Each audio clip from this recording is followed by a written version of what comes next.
ভয়ংকৰ বিপদত পৰিছে অসমৰ আটাইতকৈ জনপ্ৰিয় ইউটিউবাৰ ডিম্পু বৰুৱা। হয় বন্ধু বান্ধৱীসকল, আপোনালোকে ঠিকেই শুনিছে। গ্ৰেপ্তাৰ হ'ব পাৰে জনপ্ৰিয় ইউটিউবাৰ ডিম্পু বৰুৱা। এটি গীতৰ প্ৰমোচন কৰি বিপদত পৰিছে জনপ্ৰিয় ইউটিউবাৰ ডিম্পু বৰুৱা।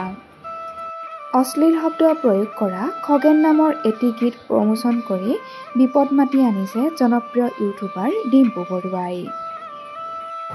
ইতিমধ্যে ডিম্পু বৰুৱাৰ বিৰুদ্ধে গোচৰ তৰিছে সদৌ অসম গোসাঁই সমাজে। ডিম্পু বৰুৱা আৰু মৃদুল নামৰ আন এজন ইউটিউবাৰৰ বিৰুদ্ধে থানাত গোচৰ তৰা হৈছে। অতি অশ্লীল শব্দ ব্যৱহাৰ কৰা খগেন নামৰ এটি মিউজিক ভিডিঅ'ৰ প্ৰমোচন কৰিছিল ডিম্পু বৰুৱাই।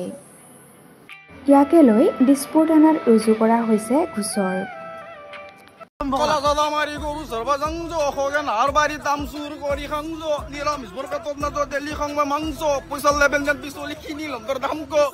হাত ভৰি পাইকে দি উৰা মাৰ বাইকে দি চুলি ৰাঙা মানে ছপৰি গেঙৰ দাই দে আহি অচক নাইবি তুহুন যাবি মোৰ বাচাই দে দি ধৰাত পল্লি বেটা ধৰি পেলাই আইফলাই দি হে দোস্ত মই তিৰি পলে গেছি বলো হে।